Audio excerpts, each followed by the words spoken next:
Assalamualaikum warahmatullahi wabarakatuh.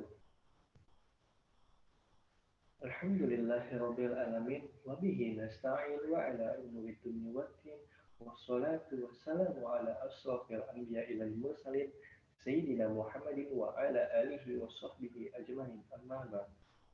Yang terhormat kepada dosen Bapak Dahlan MPD selaku dosen dari mata kuliah Dasar-Dasar Pendidikan serta rekan-rekan mahasiswa yang berbahagia. Saya yang bernama Andi Firmansyah dengan NIM 187225668 dari Prodi Pendidikan Ekonomi akan mempresentasikan sebuah materi dari dasar-dasar pendidikan yaitu yang bertemakan komunikasi. Nah, dari komunikasi ini, apa sih itu komunikasi? Nah, komunikasi adalah proses pemindahan pesan dari komunikator kepada penerima atau komunikan. Nah, komunikator itu apa? Komunikator itu yang mengirim pesan dan komunikan yang menerima pesan.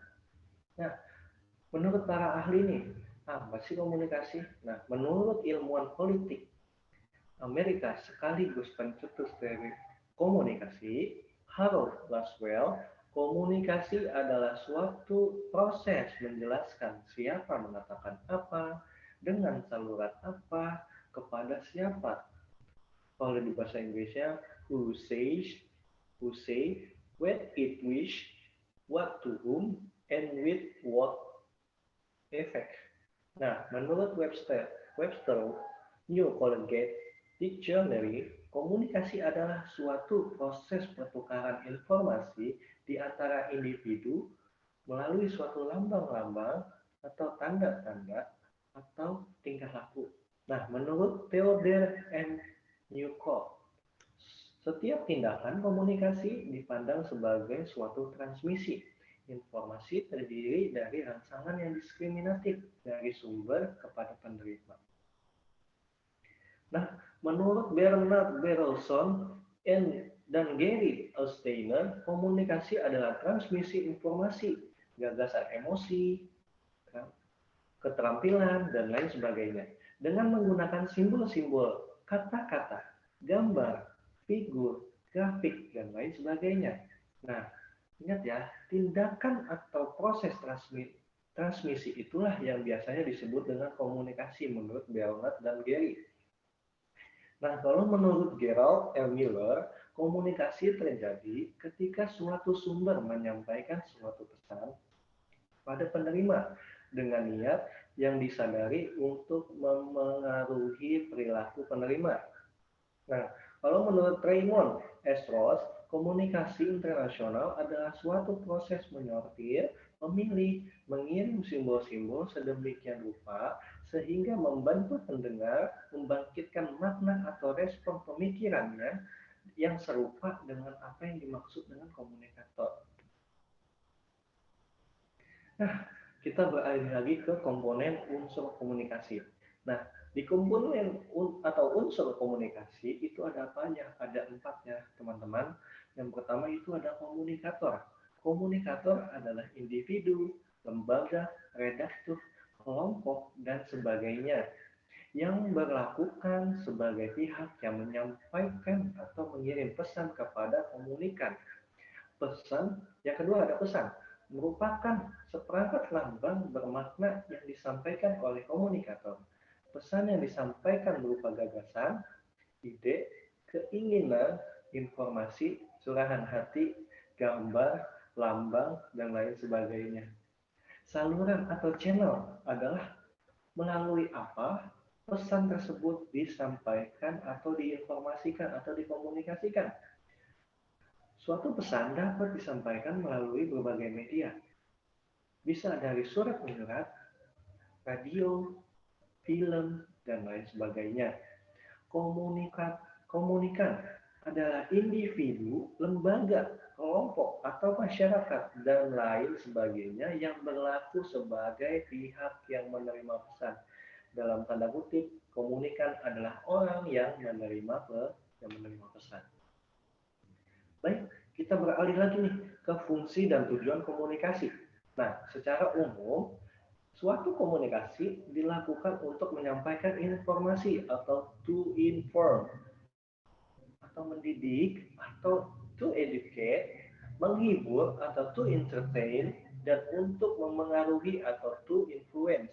Di samping itu, komunikasi juga bertujuan nih, membuat komunikan atau yang mendengar atau yang menerima pesan menunjukkan perubahan sikap, attitude change, perubahan pendapat atau opinion change, atau perubahan perilaku atau behavior change, dan perubahan sosial atau partisipasi social change. Nah, kita beralih lagi ke kendala dalam komunikasi. Nah, yang pertama itu hambatan komunikasi. Hambatan komunikasi merupakan segala sesuatu yang menghalangi atau mengganggu terciptanya atau tercapainya komunikasi yang efektif.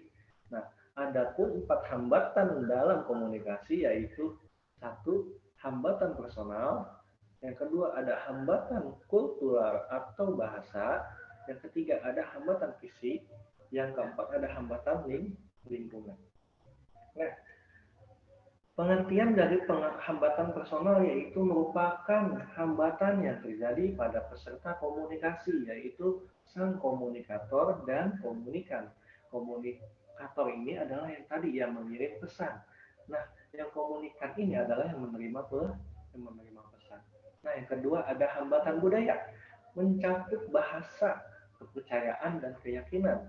Nah, kalau hambatan fisik itu biasanya beberapa dari gangguan fisik dapat mengganggu efektivitas komunikasi. Nah, yang terakhir itu ada hambatan lingkungan. Nah, tidak semua hambatan komunikasi disebabkan oleh manusia sebagai peserta komunikasi ya, teman-teman. Nah, hal-hal yang memengaruhi keefektifan komunikasi. Yang pertama itu ada ketetapan, bahasa, dan informasi yang disampaikan harus betul-betul akurat atau tepat. Nah, yang kedua ada konteks, atau bahasa dan informasi yang disampaikan harus sesuai dengan keadaan dan lingkungan di mana komunikasi yang efektif. Yang ketiga ada alur, keurutan alur bahasa dan informasi yang akan berarti dalam komunikasi efektif. Yang keempat ada budaya. Aspek ini tidak hanya menyangkut bahasa dan informasi, tapi juga tata krama ya teman-teman. Nah, yang kelima ada kejelasan. Bahasa maupun informasi yang disampaikan haruslah jelas. Nah, kita langsung ke ciri-ciri komunikasi yang efektif. Yang pertama itu ada sefrekuensi atau nyambung ketika berbicara. Yang kedua itu ada jujur dalam menyampaikan gagasan, perasaan, dan lain-lain. Nah, yang ketiga ada dua arah atau seimbang dan jelas sehingga mudah dipahami. Yang keempat ada terbuka, tidak ada yang disembunyikan. Kalau artian kita harus komunikasi ini harus terbuka satu sama lain. Ketika kita ada kesalahan langsung diungkapkan, dan ketika kita mengeluhkan sesuatu juga harus diungkapkan. Nah, yang kelima ada secara lisan. Nah, menyampaikan dengan jelas maksud dan tujuan komunikasi. Nah, yang keenam ada to the point. Nah, langsung pada inti gagasan dan tidak dalam artian tidak ada basa-basi atau dengan cara berkomunikasi yang terbelit-belit. Nah, yang ketujuh ada asertif, yaitu tidak ada tekanan dalam menyampaikan gagasan. Jadi kita harus percaya diri, harus pede, tidak ada keraguan di dalam diri atau ketakutan untuk menyampaikan suatu gagasan atau informasi. Nah, yang kelima itu ada ramah dan bersahabat.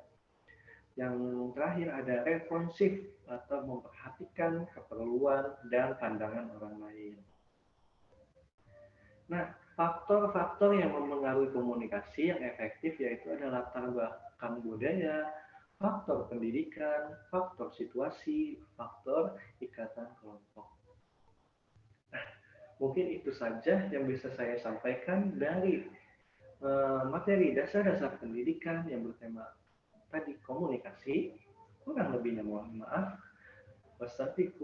Wassalamualaikum warahmatullahi wabarakatuh.